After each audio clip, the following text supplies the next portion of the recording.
Saya sebagai bagian dari warga negara dan saya berusaha menjadi warga negara yang baik. Saya mencintai negara saya, bangsa saya, dan kami berkontribusi.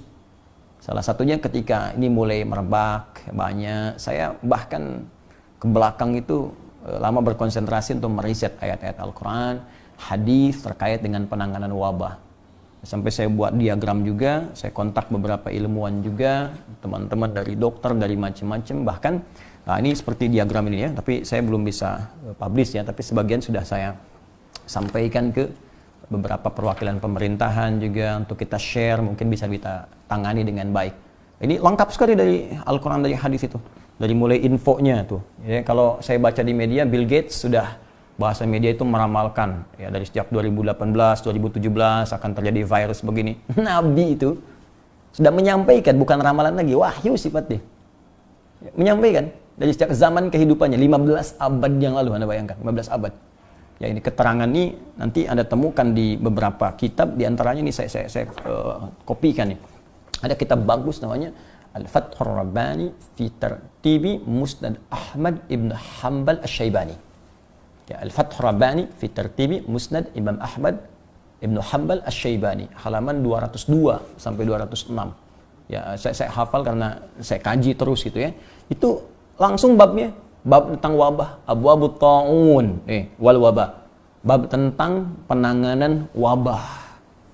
Nah, itu disebutkan dalam riwayat hadis ini komplit sekali beberapa riwayatnya, bahwa Nabi pernah menyampaikan pada para sahabat, bahkan diinfokan oleh malaikat Jibril alaihissalam.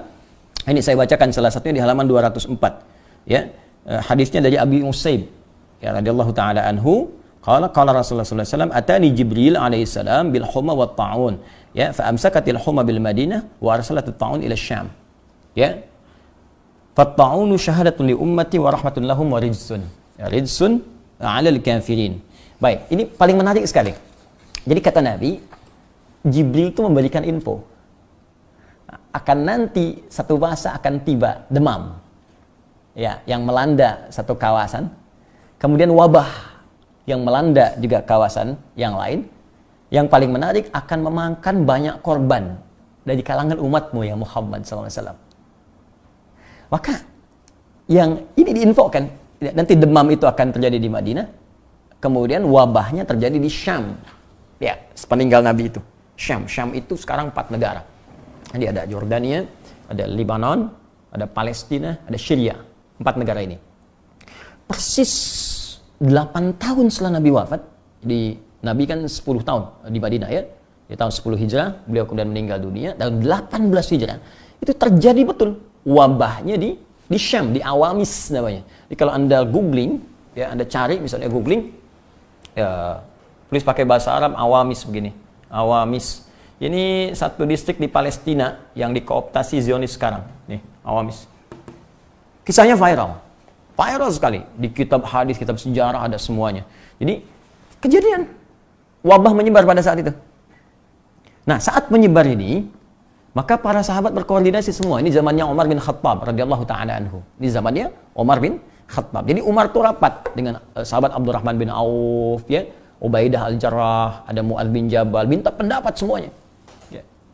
Apa yang paling menarik? Semua hadis Nabi itu disampaikan lagi. Yang punya hadis Abdurrahman bin Auf apa ini? Ini apa? Ini apa? Ini ada semua. Dan yang paling dahsyat, teman-teman sekalian, itu saya analisis, itu ditemukan sebab wabahnya apa? Di Al-Quran ada, hadisnya ada. Dari mulai masalah salah pergaulan, ya, fahisyah. Jadi kalau banyak zina, banyak ini, banyak homoseksual, banyak macam-macam, itu akan ada wabah. Walaupun mungkin bukan berarti corona. Ya, tapi banyak yang lainnya. Nanti salah makan, salah konsumsi ada. Ya, makanan yang harusnya nggak dimakan, tempat-tempat yang kotor. Bahkan di Abu Daud, di Muslim itu jelas disebutkan. Ada kelelawar misalnya, kemudian ada lagi makanan daging-daging yang diharamkan, yang bertaring, ya, binatang buas, yang macam-macam ya jenisnya. Ada disebutkan, ini saya turunkan bahkan ke ayatnya, ke hadisnya, ke macam-macam. Ada yang persoalan politis, sampai ke persoalan politis ada. Ya, tapi itu hal skala besar lah, yang mungkin tidak juga tuntas kita bahas. Yang paling menarik penanganan. Jadi penanganan itu ada aspek teknis, ya. Saya lihatnya ada keterbukaan informasi, kejelasan instruksi, sampai ke medis. Ya, ke teknisnya itu hadis yang sering banyak dikutip sekarang ini. idza waqa'a bi ardin, kalau nanti terjadi wabahnya di satu tempat, kata Nabi, fala tadkhulu ilaiha wala takhruju minha, orang luar jangan masuk ke situ, yang di situ jangan keluar dari situ. Udah. Sekarang kan kita ketahui. Ya. Ya, apa yang disebut karantina wilayah itu? Bahasa kerennya sekarang lockdown, ya. Tapi kan lockdown yang dimaksudkan tuh ada parsial sebagian wilayahnya, karena Syam itu kan provinsi. Ingat. Sekarang jadi negara, empatnya dulu provinsi. Ibu kotanya di Madinah. Jadi yang ditutup itu ya itunya saja, Syamnya saja, Madinah jalan, yang lain jalan bebas itu. Kalau kasus Cina sekarang, Wuhannya ditutup, di lockdown, yang lainnya bebas, sepanjang belum menyebar ke tempat yang lain. Tapi yang paling dahsyat tuh begini, yang paling dahsyat, ini saya buatkan bagan juga di sini, teman-teman sekalian. Jadi ada kalimat-kalimat Nabi yang sangat luar biasa, yang memberikan imun, daya kekuatan, daya tahan yang sangat hebat. Khususnya kalau kita ingin mengamalkan itu semua. Jadi saat Nabi mengucapkan itu rapat di beberapa kalangan. Ada terjadi perbedaan pendapat. Ya seperti kita sekarang lah. Ada yang pengen tetap di masjid, ada yang pengen tetap beraktivitas, ya. Nah, ada dari sahabat Amr bin As radhiyallahu taala anhu, ini di halaman 205-nya. Ya, saya temukan. Ya, ketika terjadi dialog ini, nah, qala Amr bin As, ketika terjadi wabah ini, Amr bin As gubernur pada saat itu ingat beliau, sabda Nabi tadi disampaikan oleh Abdurrahman bin Auf, itu terjadi diskusi sampai Amr bin As itu berpendapat begini, ya. Qala Amr bin As radhiyallahu taala anhu annahu rijsun fatafarraqu anhu, ya, fatafarraqu anhu. Bahkan di riwayat lain disebutkan fatafarraqu anhu fi hadhihi syu'ab wa fi hadhihi al-awdiyah. Nah, kata Amr bin As, ini virus ini, ya, ini wabah ini, kata beliau, wabah ini nyerangnya ini cepat sekali. Bahkan di riwayat yang lain seperti api yang menyambar-nyambar. Bagaimana cara mengatasi itu? Kata beliau, terapkan apa yang sekarang disebut social distancing. Jaga jarak. Ayo menyebar, kata beliau, menyebar. Ya, tasya'abu. Jadi kelompok ini tinggal di sini saja. Kalau sekarang bahasanya di rumah-rumah lah. Diam di rumah. Nih, ya, izinkan kami yang live, Anda tetap di rumah. Anda di rumah saja. Tinggal Anda di situ. Kata Amr bin As, Anda pisahkan. Bahkan ada yang dipisah oleh beliau. Kamu ke lembah ini. Sehingga virusnya bisa ketahuan. Ya, yang terjangkiti tahu, bisa diidentifikasi, yang tidak sehat dan sebagainya. Nah, hanya kan pada waktu itu vaksin belum ditemukan, sehingga yang terjadi herd immunity. Jadi kekebalan tubuh yang muncul dengan sendirinya akibat virus itu dilawan oleh antibodi kita. Tapi itu butuh waktu. Ya, kalau pendekatan corona sekarang ya 14 hari itu. Ya, selama belum ditemukan vaksin, maka diserahkan kepada tubuh kita masing-masing untuk melawan.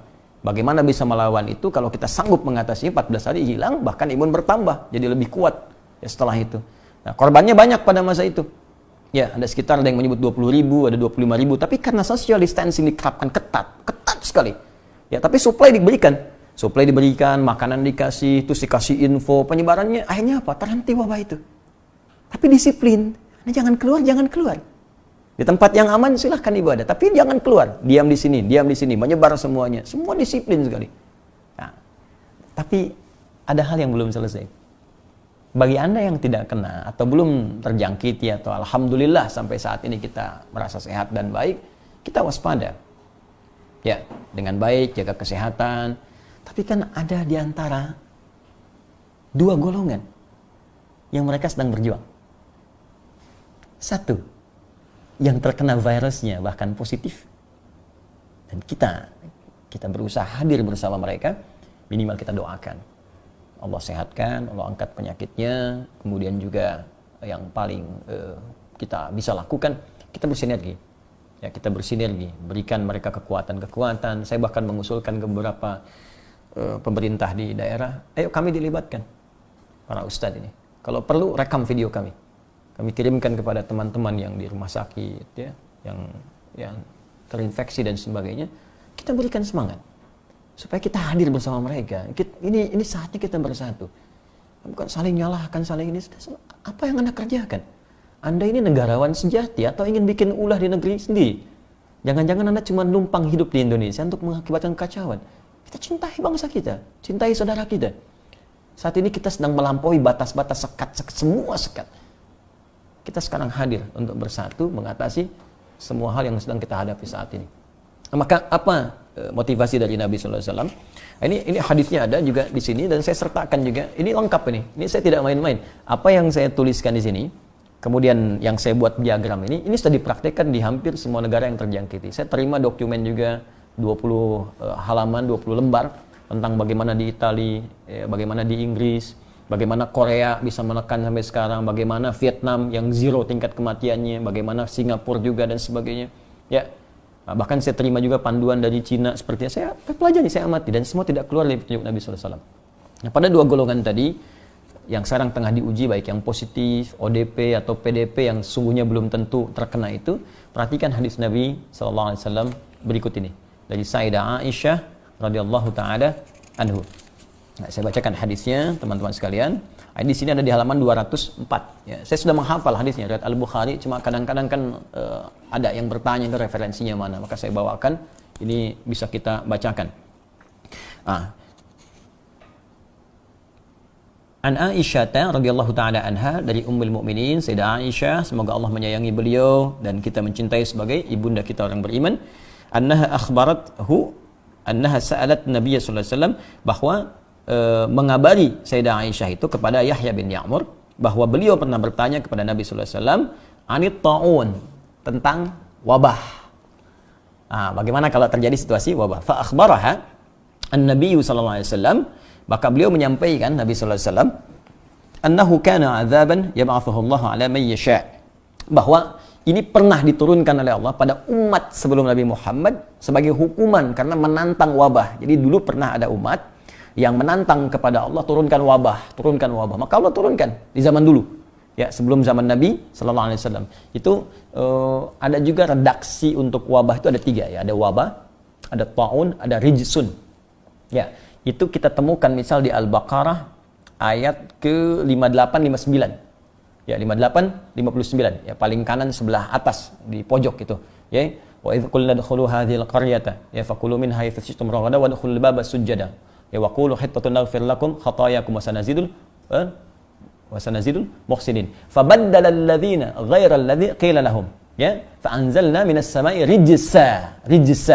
Ya, maka kata Allah, kami perintahkan pada golongan orang Bani Israel dulu yang selalu ngeyel, dibebaskan dari Fir'aun, malah cari sembahan yang lain, terus minta ini minta itu, kirim nabi, ada yang dibunuh dan sebagainya. Ada yang disuruh oleh Allah, nih kerjakan, masuk ke sini, kami berikan rasa aman. Malah ngeyel, dicari kalimat-kalimat untuk mengolok-olok, bahkan menantang siksaan. Maka kata Allah, kami turunkan wabah dari langit. Nah, itu pernah terjadi. Nah, itu konteks hukuman. Tapi, nah ini motivasinya. Faja'alahu Allahu azza wa jalla rahmatan lil mu'minin. Falaysa min 'abdin yaqa'u ta'unu fihi fayamkuthu fi baladihi sabiran muhtasiban ya'lamu annahu lam yusibhu illa ma kataballahu azza wa jalla lahu illa kana lahu mithla ajri syahid. Paham? Tidak. Baik, sekarang kita lihat. Tapi ada peluang, kata Nabi. Wabah itu di sisi lain bisa menjadi rahmat bagi orang beriman. Bagaimana itu menjadi rahmat? Ya, kemuliaan yang lahir dan diberikan oleh Allah Subhanahu wa taala. Falaysa min 'abdin yaqa'u ta'unu fihi. Maka rahmat itu akan datang, diberikan oleh Allah pada seorang hamba yang ketika wabah itu menimpanya. Fayamkuthu fi baladihi sabira. Ketika wabah itu menimpanya, dia bersabar dan tetap tinggal di tempatnya. Dia nggak keluar. Jadi bagi teman-teman yang dihukumi positif misalnya, jangan putus asa dulu. Dan saya katakan jangan kaitkan dengan kematian. Ingat, jangan pernah mengaitkan sebuah penyakit dengan kematian. Karena yang sehat pun bisa wafat. Karena kematian itu nggak ada korelasinya dengan penyakit. Ingat, ya, penyakit itu belum tentu menjadi penyebab kematian. Karena kematian itu sifatnya ajal. Quran surah 7 ayat 34. Fa idza jaa ajaluhum la yastakhiruna sa'atan wa la yastaqdimun. Jika tiba ajal enggak bisa maju, enggak bisa mundur. Jadi kematian itu ajal, selesai. Bisa karena penyakit, bisa karena kecelakaan, bisa karena sehat waktunya tiba, selesai, sudah. Di bagi Anda yang terkena pun, kuatkan mental. Jangan hukum, aduh saya nanti meninggal nih, saya rentan. Tidak. Anda merasa di atas 50 tahun yang terserang kemudian Anda mengatakan saya mungkin akan wafat. Tidak. Toh di bawah Anda pun yang kecil-kecil banyak yang wafat tanpa terkena harus corona. Kata Allah lewat lisan Nabi-Nya, Anda bersabar. Kemudian isi kegiatan itu dengan muhtasiban, merenungi diri, berbuat lebih baik lagi. Apa yang saya kerjakan selama ini yang kurang baik, ya isi dengan kebaikan. Ini manfaatnya besar ini sekarang ini. Anda yang di rumah-rumah bisa menghatamkan Quran, bisa menghafal Quran. Nanti saya umumkan di akhir nih. Ya, bagaimana bisa mengisi dengan menghatamkan Quran, menghafal Quran, berbuat yang baik-baik, berkontribusi, jangan bikin hoax. Ini kita sedang sulit bikin hoax, akan disemprot dari udara, jangan racun, jangan keluar. Ya Anda ini siapa sih sebetulnya? Ya, jangan berkontribusi pada yang negatif. Kita sedang bersatu dalam kebaikan. Ada pemerintah daerah sedang nangani, Anda tembak lagi, digoreng lagi isunya. Ini Anda kalau tak bisa berkontribusi datang, setidaknya doakan atau minimal diam. Itu lebih bagus. Nah, maka kata Nabi, sabar, isi dengan baik dan yakini. Ya, ini semua sudah ketetapan. Artinya apa? Ya, sudah terjadi. Kalau sudah terjadi, dikeluhkan pun tidak akan menghilangkan wabah.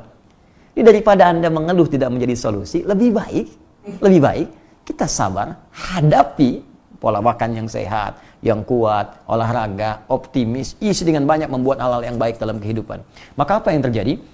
Kata Nabi, kataballahu azza wa jalla lahu illa kana lahu mithla ajri syahid. Kalau Anda kerjakan seperti ini, kalaupun wafat, maka Anda mendapatkan pahala syahid. Tapi kalaupun Anda hidup, senilai dengan pahala mujahid fi sabilillah. Peluang. Itu yang menyebabkan Mu'adz bin Jabal radhiyallahu ta'ala anhu, Ubaidah bin Jarrah berdoa kepada Allah. Ya Allah, jadikan saya bagian dari orang yang disebutkan oleh Nabi ini. Sampai memohon. Jadikan saya bagian dari yang disebutkan. Karena ingin mendapatkan rahmat Allah. Bukankah masuk surga karena rahmat Allah? Bukankah kita di rumah tangga mengharap rahmat Allah? Sakinah, mawaddah, rahmat. Bukankah pendosa yang banyak diampuni karena rahmat Allah? Quran surah 39 ayat 53. Qul ya ibadiyalladzina asrafu ala anfusihim la taqnatu min rahmatillah. Rahmat itu tinggi, saudara. Dan sekarang Allah turunkan rahmat. Maka seperti sahabat dulu mempraktekannya, kita semangat. Ya. Dan orang-orang seperti Mu'adz bin Jabal, Ubaidah bin Al-Jarrah adalah orang-orang yang berjuang sekarang seperti dokter-dokter kita ini. Orang-orang hebat. Para perawat, medis, tenaga medis. Ini orang-orang hebat di garis terdepan. Maka saya berikan berita gembira kepada Anda semuanya. Anda orang-orang terpilih. Dan Anda yang dipilih oleh Allah. Bukan seperti Adi Hidayat, bukan seperti yang lain. Itu pertanda ada kemuliaan terbesar di tangan Anda yang pahalanya begitu besar. Maka niatkanlah sebagai ibadah karena Allah Subhanahu wa ta'ala. Karena Anda mengerjakan sesuatu yang besar, yang tidak semua orang bisa dipilih oleh Allah untuk mengerjakan tugas besar, kecuali orang-orang hebat dan besar. Maka kita turut juga berdoa, bersinergi, dan kami juga sama-sama bekerja dengan baik, dengan izin Allah, untuk kita saling berbagi. Ayo, yang punya kelebihan harta, saatnya sekarang berbagi. Anda numpang hidup di Indonesia, bekerja di sini, cari uang di sini, saat negara membutuhkan, Anda hanya bersembunyi di rumah dan tidak memberikan apapun. Ayo keluar. Anda punya harta, beli. Kita juga siap-siap. Ini kami sedang meminta teman-teman semua bersinergi, cari masker, kita keluarkan, buka tabungan, kita sebarkan. Jadi teman-teman yang di masjid, di luar masjid, di mana, kita sama-sama nanti kita kumpulkan, kita sebarkan. Ya, ada anjuran untuk sejadah, kita beli sejadah. Apa yang kita bisa lakukan, kita lakukan bersama-sama.